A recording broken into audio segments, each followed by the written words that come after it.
도덕의 법칙이 무엇입니까? 도덕의 법칙은 인류에게 하나님의 뜻을 선언한 것인데 모든 사람이 전인의 형질과 기질 곧 몸과 영혼으로 하나님과 사람을 향하여 거룩함과 의로움의 모든 본분을 행할 때에 하나님의 뜻을 인격적이고 완전하고 항구적으로 따르고 순종하도록 명령하고 구속합니다. 그것을 행하면 생명을 주려 약속하고 그것을 위반하면 죽을 것이라 경고합니다. 우리는 이제 대열리문답의 2부에 들어서면서 하나님이 우리에게 요구하시는 것이 무엇인가, 계시하신 모든 뜻을 순종하는 것이라 했죠. 그리고 첫사람에게 하나님이 요구하신 것이 무엇인가까지를 보았습니다. 하나님이 첫사람에게 선악을 알게 하는 나무의 실과를 먹지 말라 한 명령과 함께 도덕법을 주셨는데 그 도덕법이란 게 과연 뭐냐? 오늘 좀 살펴보기를 원합니다. 도덕법은 인류에게 선포된 하나님의 의지입니다. 모든 사람이 개별적으로 온전하게 영원토록 이 법을 지켜 순종하되 마음을 다하고 또 성품을 다하고 힘을 다하여 하나님과 사람에게 마땅히 해야 할 모든 의무를 성결과 의로 행하도록 지시하고 요구하십니다. 이 도덕법을 지키면 생명을 약속하고 이것을 위반하면 죽음으로 경고하십니다. 신명기 5장 1절부터 3절을 보시면 하나님의 도덕법은 순종을 요구한다는 것을 알 수 있습니다. 모세가 온 이스라엘을 불러 그들에게 이르되 이스라엘아 오늘 내가 너희의 귀에 말하는 규례의 법도를 듣고 그것을 배우며 지켜 행하라. 우리 하나님 여호와께서 호렙산에서 우리와 언약을 세우셨나니 이 언약은 여호와께서 우리 조상들과 세우신 것이 아니요 오늘 여기 살아있는 우리 곧 우리와 세우신 것이라. 성경의 교훈을 좀 아시는 분들은 이 도덕법이 단지 아담과 하와에게만 세워진 거 아닙니까? 이렇게 질문하실 수 있어요. 그러나 이 도덕법은 타락한 이후에도 인류에게 그대로 적용이 됩니다. 우리가 어제는 되게 중요한 그 선고로 요한복음 봤잖아요.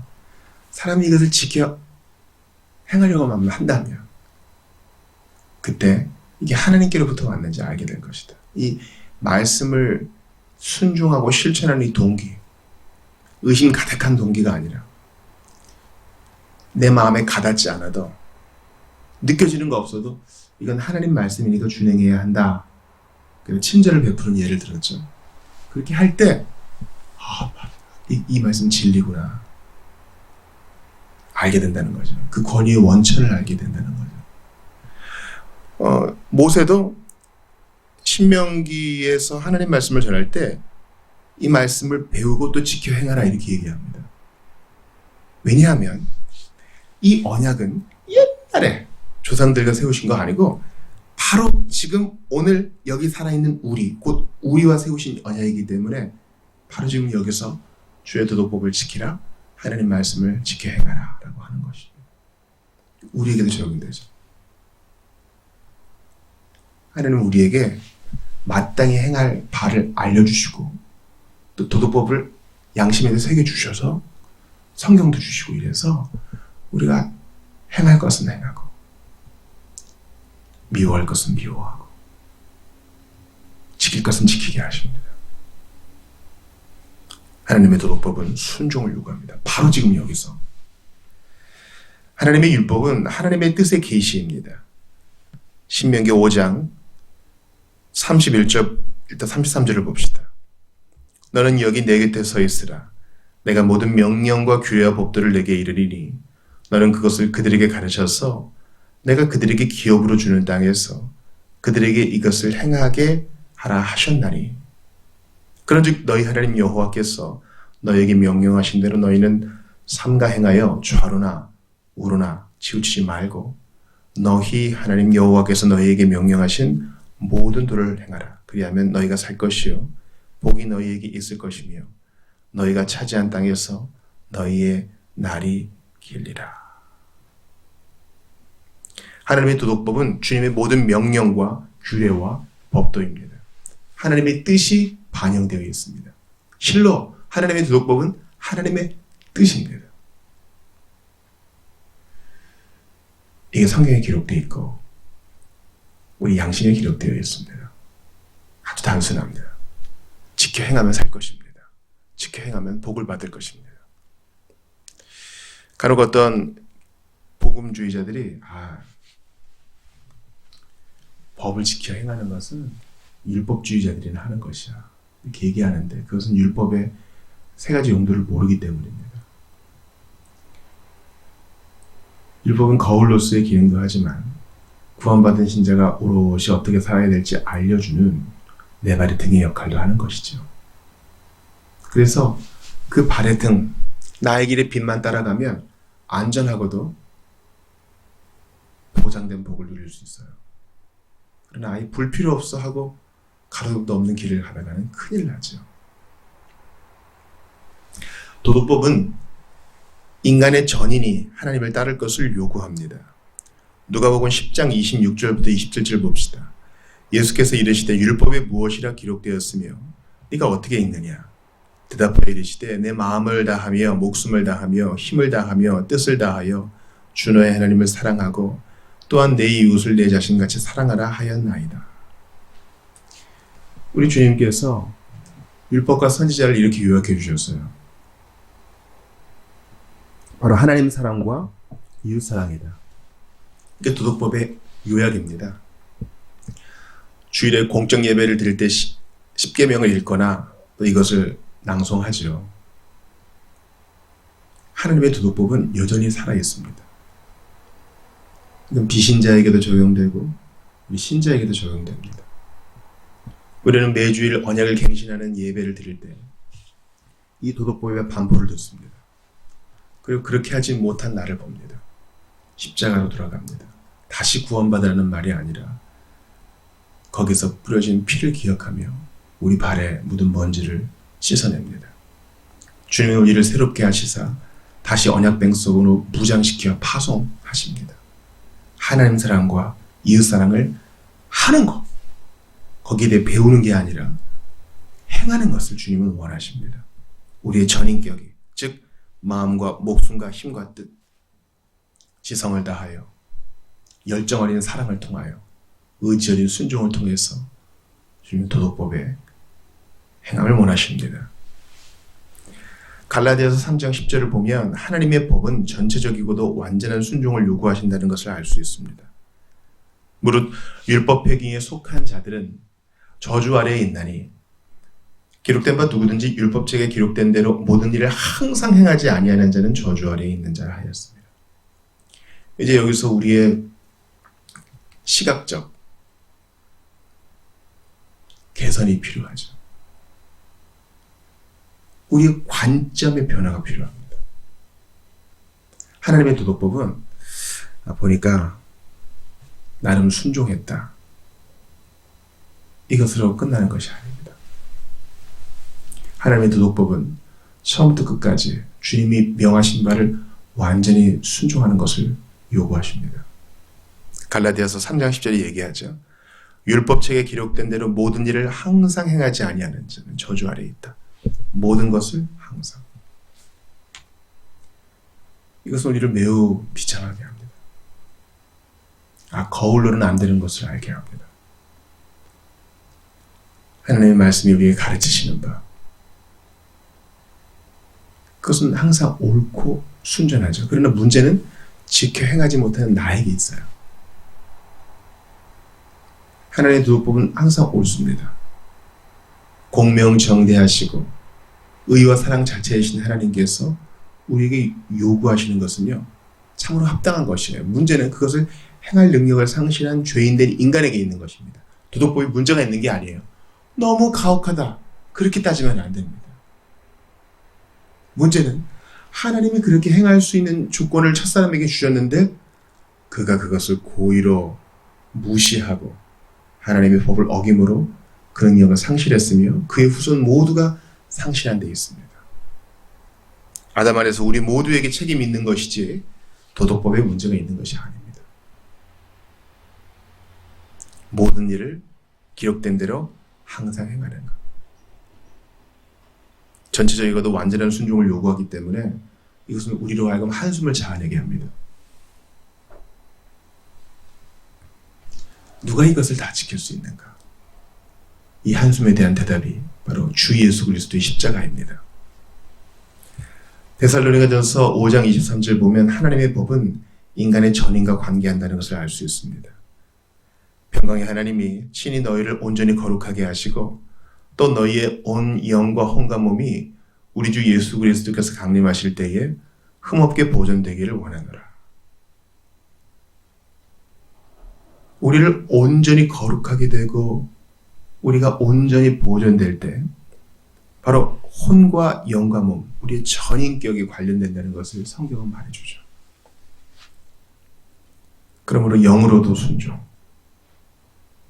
혼으로도 순종, 육신으로도 순종, 도덕법은 완전한 순종을 요구합니다.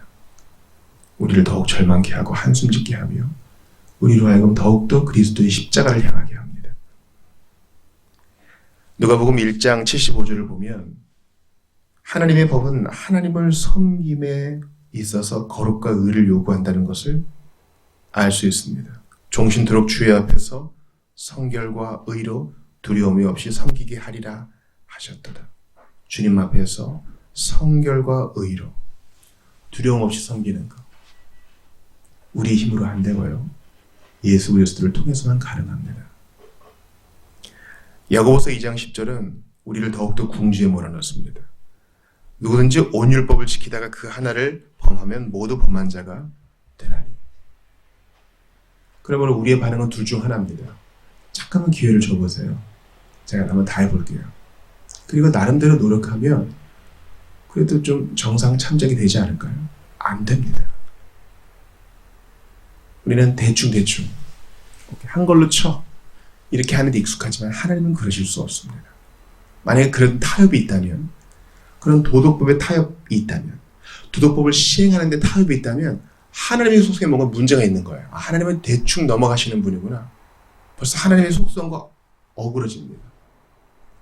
하나님께서 온전한 순종을, 도덕법을 순종함을 통해 요구하시는 것은 바로 십자가에서 그리스도의 생애를 통해 온전히 이루어졌습니다.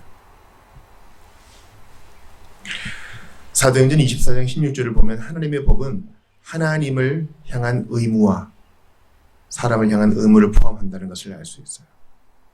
이것으로 말미암아 나도 하나님과 사람에 대하여 항상 양심에 거리낌이 없기를 힘쓰나이다. 하나님과 사람에 대하여. 둘 중 어느 하나만 강조하는 것이 아닙니다. 하나님께 대한 순종과 사람에 대한 사랑 동시에 적용하는 것이 도덕법의 본질입니다. 로마서 10장 5절을 봅시다. 그러면 하나님은 하나님의 법을 따르는 자에게 생명을 약속하신다는 것을 알 수 있습니다. 모세가 기록하되 율법으로 말미암는 의를 행하는 사람은 그 의로 살리라 하였거니와. 그렇습니다. 이 율법, 도덕법 자체는 문제가 없어요. 행하면 살 것이라 했기 때문에 온전히 행하면 살 것이다. 이것은 창세로부터 지금까지 어긋난 적이 없습니다. 그대로 진리입니다. 문제는 그것을 행할 능력이 없는 사람에게 있는 것입니다. 갈라디아서 3장 10절과 12절도 마찬가지입니다. 무릇 율법 행위에 속한 자들은 저주 아래에 있나니 기록된 바 누구든지 율법책에 기록된 대로 모든 일을 항상 행하지 아니하는 자는 저주 아래에 있는 자라 하였습니다. 12절도 마찬가지입니다. 율법은 믿음에서 난 것이 아니니 율법을 행하는 자는 그 가운데서 살리라 하였느니라. 이것을 지키는 자에게는 복을, 지키지 아니하는 자에게는 형벌을, 갈라디아서에서 말하는 것처럼 저주를 받게 된다는 것입니다. 우리가 이 법을 시행함에 있어서 현대사회를 생각해 보는 것도 도움이 될 것입니다. 한 번만 봐주세요. 이게 안 되죠. 원칙대로 해야 됩니다. 이렇게요. 편의점에 도둑이 들었습니다. CCTV에 다 찍혔어요. 주인이 신고를 했습니다. 여러분, 신고하면요, 수사를 해야 돼요. 종결까지 가야 됩니다. 신고한 사람이 아니요, 물을게요. 실수했습니다. 통하지 않아요. 법대로 시행돼야 됩니다. 물을 수 없어요. 그 법이 옳지 않습니까? 아니죠. 도둑질은 나쁜 것이니까. 남의 것을 훔치거나 강탈하는 것은 나쁜 것이니까 법에 시행된 대로 그대로 그 처벌이 어떠하든지 간에 수사가 진행되고 합당한 처벌이 내려져야 됩니다. 하나님의 율법, 도덕법은요, 공명정대합니다. 하나님은 마땅히 찬양받으실 분이기 때문에 하나님을 사랑하라 주님 명령하셨고요. 하나님의 형상대로 지음받은 사람이기 때문에 네 이웃을 사랑하라. 삼위일체 하나님의 속성이 사랑이기 때문에 우리에게 사랑을 요구하십니다. 문제는 우리가 그것을 지켜 행하지 못해요. 겉으로는 할 수 있을지 몰라요. 신용은 낼 수 있을지 몰라요. 근데 전 인격의 순종을 요구하신다 그랬죠. 영과 혼과 몸의 동기의 문제도 보신다 그랬죠. 겉으로는 했는데 속으로는 그렇지 않아.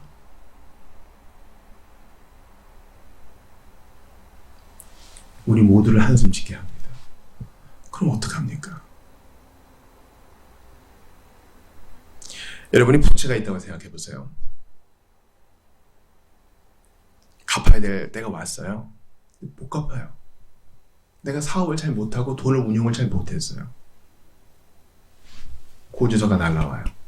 언제까지 지불하지 않으면 법대로 진행하겠습니다. 재산을 압류하든가 하겠습니다. 독촉장이 옵니다. 통지서가 와요. 자, 문제가 뭡니까? 은행과 법원의 입장은 나쁜 것이 아닙니다. 그들은 규정대로 하는 것이에요. 문제는 뭡니까? 그것을 갚을 능력이 없는 내게 있는 것이고 분수도 안 되면서 욕심을 부렸던 내게 있는 것입니다. 방법이 있겠죠? 내가 죽도록 일해서 그 돈을 다 갚든가 아니면 누군가 대신 갚아주든가. 아마 내가 빌린 비용이 억 단위, 조 단위가 된다면 절대 못 갚을 것입니다. 문제는 그것을 갚아주실 수 있는 분이 오직 한 분, 예수님밖에 없다는 거예요. 왜냐하면 영과 혼과 몸의 순종에 관계된 거니까 온전한 하나님 아니시면 도덕법을 지킬 분이 이제 없는 겁니다. 첫사람은 이미 실패했어요.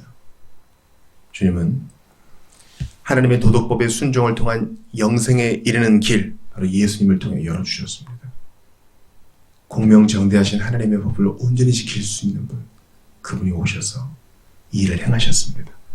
십자가에서의 희생뿐만 아니라 전생애를 통해 율법을 온전히 순종하심으로 완전한 아담 되신 예수 그리스도, 그분을 바라보며 의지하는 여러분 다 되시기를 주의 이름으로 축원합니다.